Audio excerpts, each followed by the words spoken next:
Most people treat their household finances like a struggling nonprofit. They're just trying to survive the month, and then they become obsessed with the budget. If you want to build a legacy that lasts multiple generations, you have to stop focusing on budgeting and start allocating better. Today, I'm going to show you how to run your home like a multi-billion-dollar private equity firm. Well, here is the uncomfortable truth. Your budget can be your biggest constraint. Think about the word budget, right? It's defensive. It's rooted in scarcity, focuses entirely on your limitations. And that's why it is an offensive and distasteful exercise to most, because the budget reminds you of the things you cannot afford. It reminds you of what you cannot do. And when you focus so much on budget constraints, your brain stops looking for opportunities. In fact, you stop knowing how to identify opportunity. You become a manager of decline, manager of stagnation. Private equity, on the other hand, PE as we would call it, works the opposite way.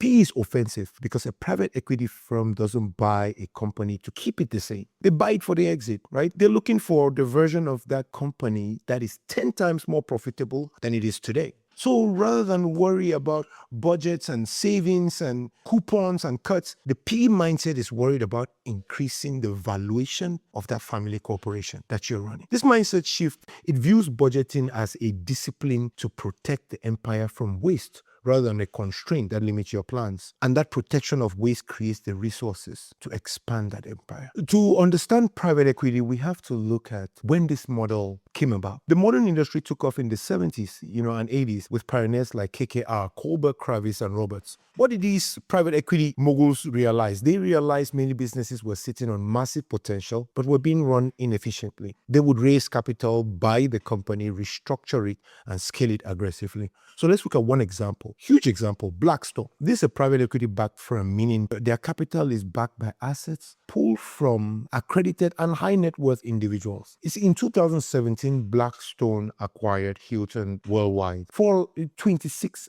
billion in a leveraged buyout. At the time, Hilton was in severe debt and revenues were dropping. So Blackstone didn't just budget their way out of that situation. They revamped management. They sold off non-core real estate, shifted to a franchising model for Hilton, which was more effective, and they expanded the brand globally. They took Hilton public in 2013 and exited in 2018 with a $14 billion profit. That's the power of private equity strategy.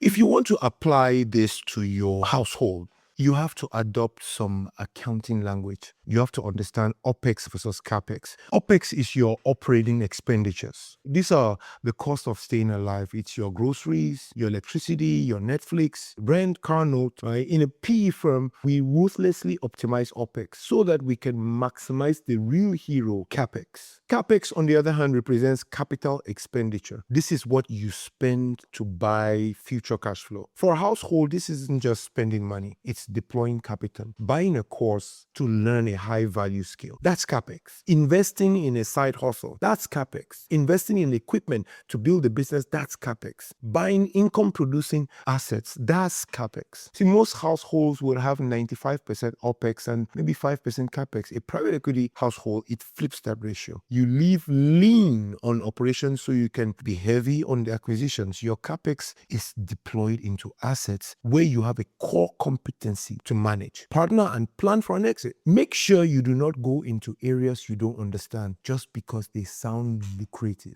Go where you understand the value proposition. The ideal scenario is that your capital expenditures are growing and funding a lifestyle where your OPEX only increases at less than half the rate of your capital growth. Here's the catch. If you're thinking of your household like the opportunity, then you are the private equity investor. You are that private equity management company that comes to identify potential, but then you have to clean it up strategically to ensure that you can turn the operations around for a profitable exit. Exit from debt, exit from financial stress, exit from being pulled into financial corners. You might think that this mindset is a modern Wall Street invention, but this is actually an ancient biblical principle. Look at 2 Kings chapter 4. A widow comes to the prophet Elisha. Her husband is dead and the creditors are coming to take her sons as slaves. Now, She's in a budget crisis and she has nothing but a small jar of oil. Elisha doesn't give her a handout. He gives her a private equity strategy. Stay with me. The general partners are established. He tells her to involve her sons. So they're not just children, they're actually part of the management team. Then he brings in angel investors, the limited partners. He tells her, go gather empty jars from your neighbors. Those are the LPs. This is leveraging outside resources to create capacity. He gives her a business plan, right? He tells her,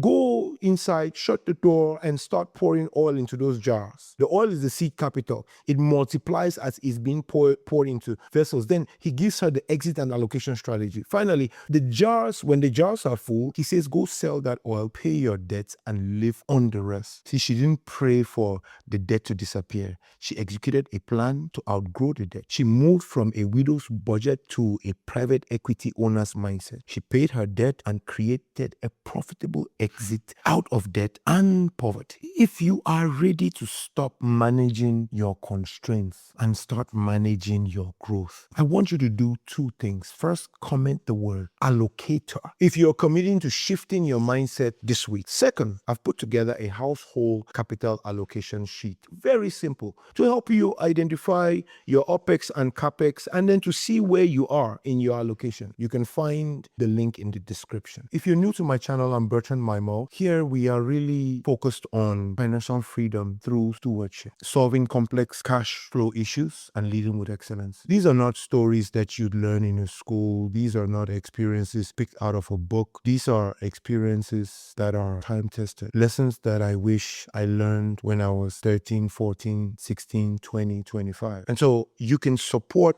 this effort to teach the next generation. And the next generation is not defined by age. The next generation is defined as anyone who is not happy with where they are and are looking to get to the next level with respect to their financial stewardship. Like, share, follow, make comments, send me an email at admin@mustardbridge.com. Let us know how we can improve the channel. Let us know the topics you'd like us to talk about to help with financial stewardship excellence. Let us know if there's some people you want to see on the channel, and we'll grow in this journey together. This is your pathway to financial freedom through excellence in stewardship. I'll see you next week. Thank you for watching.